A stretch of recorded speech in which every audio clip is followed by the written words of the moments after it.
Hi, good morning all. Today news paper analysis చూద్దాం. First actual ఏంటంటే ఇప్పుడు ఆ, నేను రీసెంట్గా ఈనాడు పేపర్ న్యూస్ అనాలిసిస్ చేసేది. సో ఇప్పుడు ప్రజెంట్గా హిందూ ఇంగ్లీష్ పేపరు చాలా most trusted paper. Civil servants కానీ, యూపీఎస్సి ప్రిపేర్ అవుతున్న వాళ్ళు కానీ, గ్రూప్స్ ప్రిపేర్ అవుతున్న వాళ్ళు కానీ కంపల్సరీ చదివే పేపర్ ఏంటంటే Hindu paper. So civil service అయితే కంపల్సరీ యూపీఎస్సీ ఎవరైతే ప్రిపేర్ అవుతున్నారో వాళ్ళు మాత్రం కంపల్సరీ చదువుతారు. ఏది హిందూ పేపర్ను. హిందూ పేపర్ ఎడిటోరియల్ కాలమ్స్ నుంచి కూడా క్వశ్చన్స్ వస్తాయి. సో అంత ట్రస్టెడ్ పేపర్ అనమాట ఫర్ ఎగ్జామ్ పర్పస్. సో ఆ పేపర్ని కొంచెం మనం చూద్దాం. యాక్చువల్లీ ఏంటంటే ఇప్పుడు గ్రూప్ ఆఫ్ మినిస్టర్స్. సో మీకు ఇదివరకు 2000 ఇప్పుడు మామూలుగా రీసెంట్గా ఒక సెంట్రల్ గవర్నమెంట్ ఒక బడ్జెట్ ప్రవేశపెట్టింది. సో ఆ బడ్జెట్లో 3 మెడిసిన్స్, క్యాన్సర్ మెడిసిన్స్, ఒస్మాటనిబు, ఇంకా 2 మెడిసిన్స్ ఉంటాయి. మొత్తం 3 మెడిసిన్స్ మీద ట్యాక్స్ అనేది 12% నుంచి 5% రెడ్యూస్ చేసింది. సో దానివల్ల ఏంటంటే క్యాన్సర్కి యూజ్ చేసే మెడిసిన్స్ కాస్ట్ అనేది చాలా తక్కువైపోతాయి. ప్రజెంట్గా ఆ మెడిసిన్స్ కాస్ట్ వచ్చేసి 80,000, 30,000, 1 lakh అబౌవ్ ఉంటాయి 3 మెడిసిన్స్. సో బెబెసిజమాబు, ఒస్మాటనిబు ఇట్లాంటి మెడిసిన్స్ చాలా కాస్ట్లీ ఉంటాయి అనమాట. సో ఆ కాస్ట్లీ మెడిసిన్స్ ట్యాక్స్ అనేది 12% నుంచి 5% తగ్గియడం వల్ల ద కాస్ట్ రిడక్షన్ అనేది చాలా తగ్గిపోతుంది. సో దానికోసమని గ్రూప్ ఆఫ్ మినిస్టర్స్ ఒక మీటింగ్ పెట్టుకున్నారు అనమాట. సో ఇప్పుడు బడ్జెట్ జరిగి ఇన్ని రోజులు అవుతున్నా కానీ ఇప్పుడు ప్రెసెంట్ గా ఈ ఈ మెడిసిన్స్ అనేది ఇంకా రెడ్యూస్ కాలేదు. సో దానివల్ల అందరూ తొందరగా ఏంటంటే అది రెడ్యూస్ అవుతే కొంచెం క్యాన్సర్ పేషెంట్స్ కు చాలా ఉపయోగపడుతుంది. సో దానికోసమని ఒక meeting, group of ministers to decide and tax and health and life cover soon. So త్వరలో గ్రూప్ ఆఫ్ మినిస్టర్స్ ఒక బోర్డ్ ఆఫ్ మీటింగ్ పెట్టుకొని దాని మీద ఈ రిడక్షన్ ఏదైతే బడ్జెట్ లో క్యాన్సర్ మెడిసిన్స్ ఏవైతే తగ్గిస్తా అన్నారో వాటి మీద తగ్గిస్తామని ఒక ఒక న్యూస్ మనం చూడొచ్చు. ఇంకోటి ఏంటంటే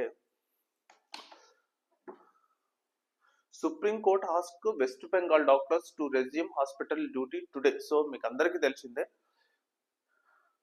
వెస్ట్ బెంగాల్ సో అమ్మాయి మీద రేప్ చేసి హత్య చేశాడు కదా అతను.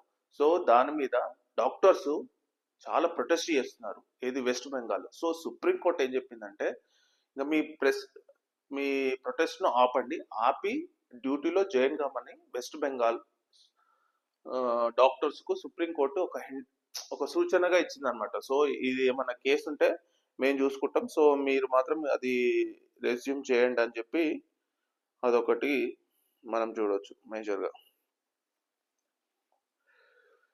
ఇంకోటి వచ్చేసి C V Anand to take charge Hyderabad police commissioner. మీకు అందరికీ తెలిసిందే, కొత్తకోట ప్రభాకర్ రెడ్డిని దారుణాతి దారుణంగా అసలు 6 months అంటే ఇప్పుడు Kothakota Prabhakar Reddy first CM Hyderabad commissioner గా వేశాడు. ఎందుకు? అతను నిజాయితీగా ఉంటాడని, ఎవరి మాట వినడని, ఎలాంటి ప్రలోభాలకు లొంగడని చెప్పి అతను కొత్తకోట ప్రభాకర్ రెడ్డిని ఫస్ట్ వేసిన తర్వాత ఓవైసీ ఇన్ఫ్లుయెన్స్ తోని కొత్తకోట ప్రభాకర్ రెడ్డిని మార్చి ఎవరికి ఇచ్చారంటే సివి ఆనంద్ మీదకి ఇచ్చారు. ఇది కాంగ్రెస్ వాళ్ళు ఎట్లాంటి దొంగలంటే, ఈ సివి ఆనంద్ హైదరాబాద్ కమిషనర్ ఇదివరకు కూడా పనిచేసిండు. ఇదివరకు కూడా పనిచేసినప్పుడు ఈ కాంగ్రెస్ వాళ్ళు సివి ఆనంద్ మీద ఎంత దారుణంగా మాట్లాడారు అంటే, ఇతను బీజేపీకి బీఆర్ఎస్ కు ఏజెంట్ అని, బీఆర్ఎస్ కు క్లాసులు చెప్తాడని. ఈయన సివి ఆనంద్ బీఆర్ఎస్ కు పార్టీకి క్లాసులు చెప్పింది ఎక్కడ? నాగార్జున సాగర్. వాళ్ళకు మీటింగ్ పెట్టుకుంటే పార్టీ క్లాసెస్ పెట్టుకుంటే ఆ క్లాసెస్ కు పోయి ఈయన స్పీచ్ ఇచ్చి వచ్చిండు సివి ఆనంద్. సో అట్లాంటి ఆయన మళ్ళీ తెచ్చి పెట్టుకోరు వీళ్ళు. అందుకనే ఎవరిని చేయదు. ప్రభుత్వంలో ఉన్నప్పుడు, అధికారంలో ఉన్నప్పుడు పోలీసుల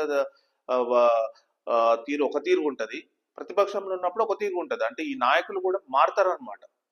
ప్రతిపక్షంలో ఉన్నప్పుడు పోలీసులను అడ్డగోలే తిడతారు, అధికారం లాగా కానీ ఇక ఈ అందరు పోలీసులు మంచోళ్ళు అవుతారు.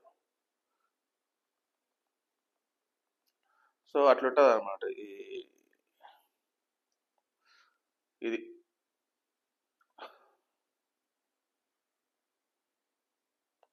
ఇంకోటి NSA national NSA Doval set to attend bricks summit in Russia అని ఒక న్యూస్ అయితే హిందూ పేపర్లోనే వచ్చింది.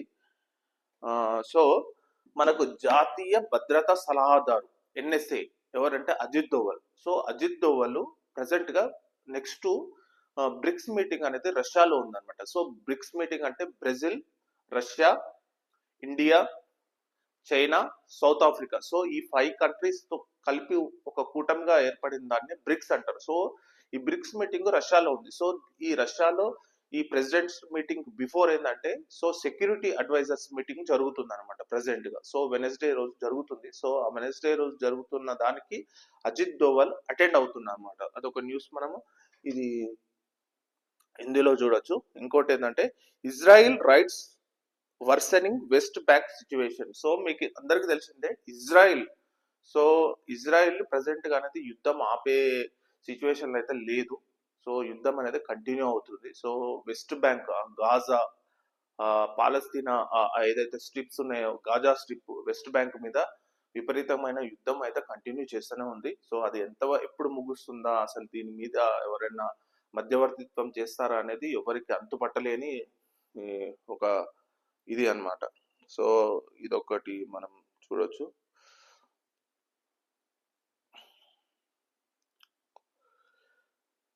ఆప్ release first list of 20 candidates అని ఒక న్యూస్ కూడా ఇందులో ఉంది హిందూ పేపర్లోనే. సో హర్యానాలో మామూలుగా శాసనసభ ఎలక్షన్స్ జరగబోతున్నాయి హర్యానాలో.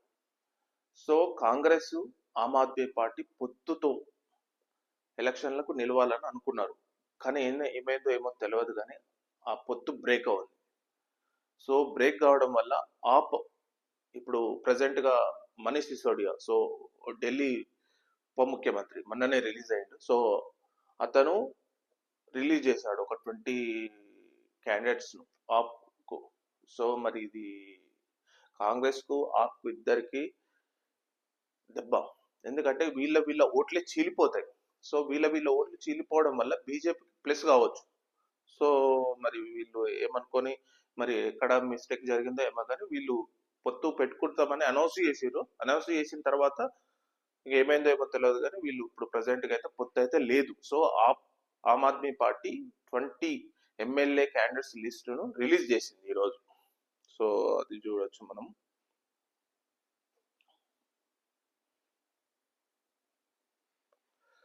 సో ఇందులోనే ఒక ఆర్టికల్, ఒక డేటా పాయింట్ ఇచ్చిండు, చాలా మోస్ట్ ఇంపార్టెంట్.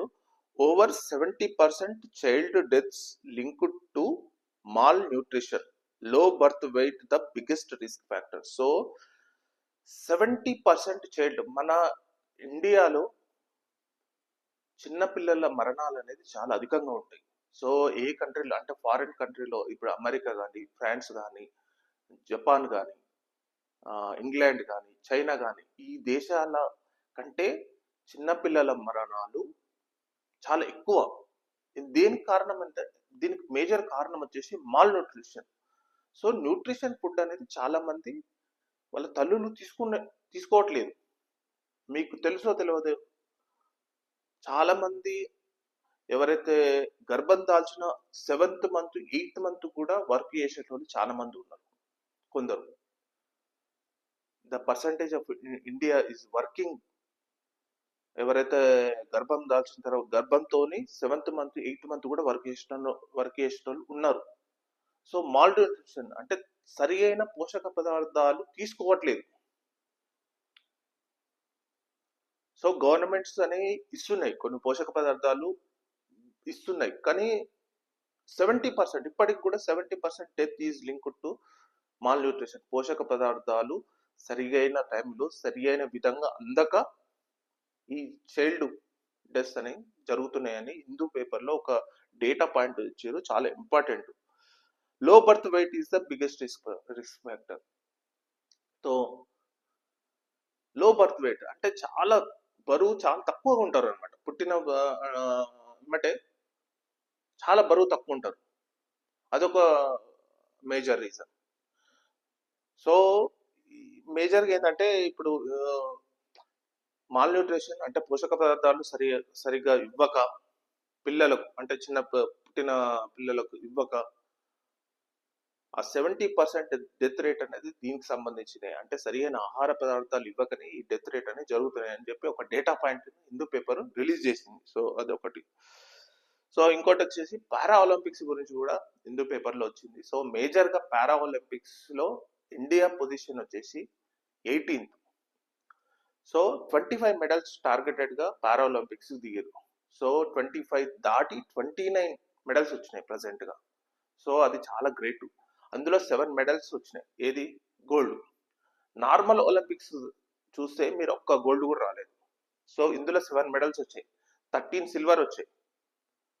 సో చాలా మంచి పర్ఫార్మెన్స్ ఇచ్చింది ఏది పారా ఒలింపిక్స్ లో. సో పారా ఒలింపిక్స్ మన ఇండియా పొజిషన్ వచ్చి 18th. నార్మల్ ఒలింపిక్స్ పొజిషన్ వచ్చి 64th 65 అట్లా ఉంది, కరెక్ట్ గుర్తులేదు కానీ 60 ఎబోనే 65 ఎబోనే ఉంటుంది. సో ఇందులో 18th. సో పారా ఒలింపిక్స్ అథ్లెట్స్ చాలా బెటర్ గా పర్ఫామ్ చేశారు. చాలా మన తెలంగాణకు సంబంధించి రేవంత్ రెడ్డి కూడా దీప్తి అనే అమ్మాయికి కూడా ఒక ₹1 నజరానా కూడా ఇచ్చిండు, ఆమె ఒక మెడల్ తీసుకొని వచ్చినందుకు. సో ఆమెకు సంబంధించి గ్రూప్ 2 ఉద్యోగం కూడా ఇస్తా అని చెప్పిండు. సో గ్రూప్ 2 బదులు గ్రూప్ 1 ఇచ్చుంటే బెటర్, ఎందుకంటే బాగుండు.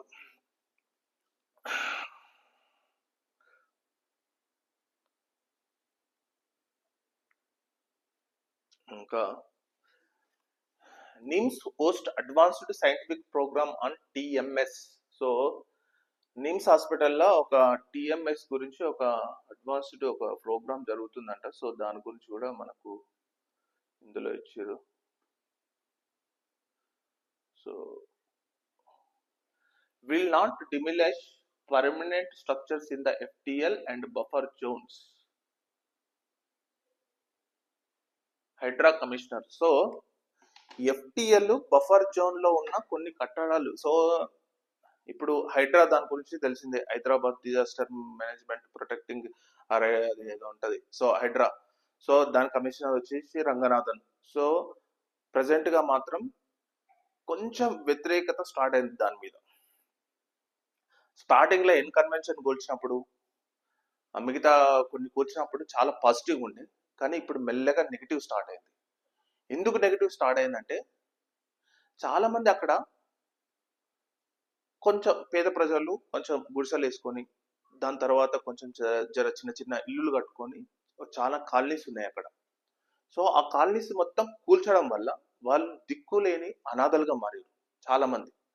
సో దానివల్ల ఏంటంటే ప్రజల్లో కొంచెం జర వ్యతిరేకత, మాకైనా కొంచెం టైం అని ఇవ్వచ్చు కదా, మాకేమన్నా చెప్పొచ్చు కదా, మేము ఇప్పుడు సడన్ గా కూల్చితే మేము ఎక్కడికి వెళ్ళాలి.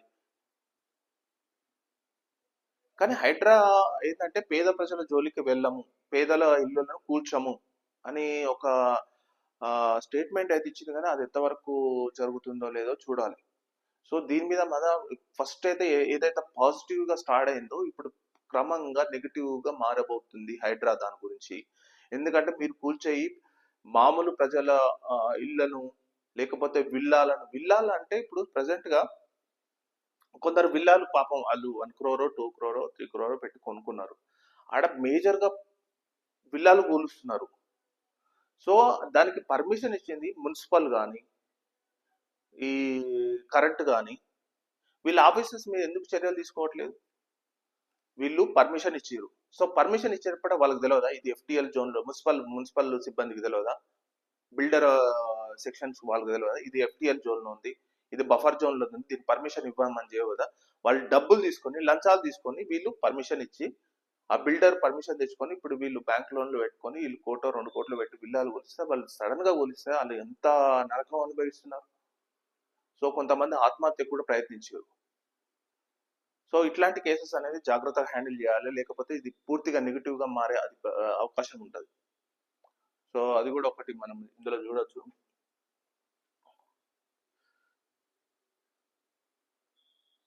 Water releases from Osman Sagar and Himayat Sagar continue on second day also. So Osman Sagar plus Himayat Sagar నుంచి వాటర్ అనేది రిలీజ్ చేసారు. సో ఈరోజు సెకండ్ రోజు కూడా అనమాట. సో రిలీజ్ చేయడం వల్ల వాటర్ ఫ్లో అనేది మూసిక్ అనేది విపరీతంగా పెరిగిపోయింది. సో మూసీకి పెరిగిపోయి విపరీతంగా జర కాలువ అనేది జర బాగా ఓవర్ఫ్లో అవుతుంది. సో కొంచెం అక్కడ మూసీ దగ్గర ఉన్న ప్రజలు మాత్రం కొంచెం జర కేర్ఫుల్ గా ఉండాల్సిన అవసరం ఉంది. సో ఇదొకటి.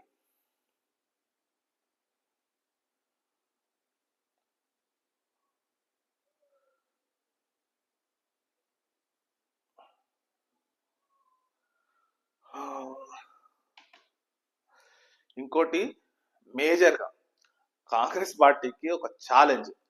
నిన్న హైకోర్టు ఏమని చెప్పిందంటే ఎవరైతే ఎమ్మెల్యేలు అది బీఆర్ఎస్ నుంచి కాంగ్రెస్కి వెళ్ళిరో వాళ్ళపై 4 వారాల్లోపు చర్యలు తీసుకోవాలని హైకోర్టు స్పీకర్ కు డైరెక్ట్ గా ఆదేశించింది. మీరు 4 వారాలలో అతనిపై ఎవరైతే పార్టీ మారిరో ఆ పార్టీ మారిన ఎమ్మెల్యేలపై మీరు చర్యలు తీసుకోవాలి. సో ఎలక్షన్లు వచ్చే ఛాన్స్ కూడా ఉండొచ్చు మేబీ, ఎందుకంటే వీరు పార్టీ మారేది కాబట్టి స్పీకర్ ఏమైనా డిసిషన్ తీసుకుంటే ఇమీడియట్ గా బై ఎలక్షన్స్ వచ్చే ఛాన్సెస్ ఉంటాయి. సో వీళ్ళు తప్పించుకోవడానికి సుప్రీంకోర్టుకు వెళ్లే ఛాన్స్ వీళ్ళకు ఉంది. ఎమ్మెల్యేస్ కు సుప్రీంకోర్టుకు వెళ్లే ఛాన్స్ ఉంటుంది. సో హైకోర్టు తీర్పు మీద వీళ్ళు సుప్రీంకోర్టు వెళ్ళొచ్చు.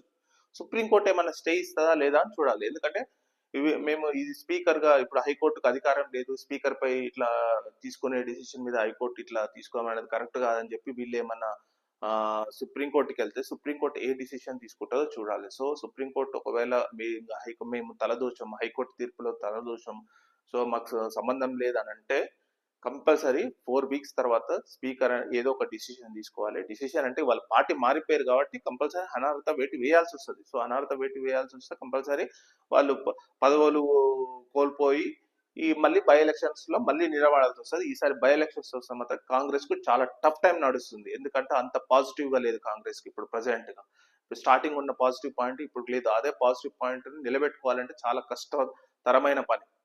సో ఒకవేళ నా ఎలక్షన్లు వస్తాయి, ఇప్పుడు దాని నాగేందర్ ఒకవేళ ఉందని హైదరాబాద్ లో అతని మీద పూర్తిగా వ్యతిరేకత ఉంది చెప్పాలంటే. మొన్న ఎట్లా ఫ్లూట్ లో ఎట్లా గెలిచిండో కానీ బీఆర్ఎస్ తరఫున ఇప్పుడు అతని మీద చాలా వ్యతిరేకత ఉంది. అతను మళ్ళీ నిలబడి గెలిచే పరిస్థితి అయితే లేదు.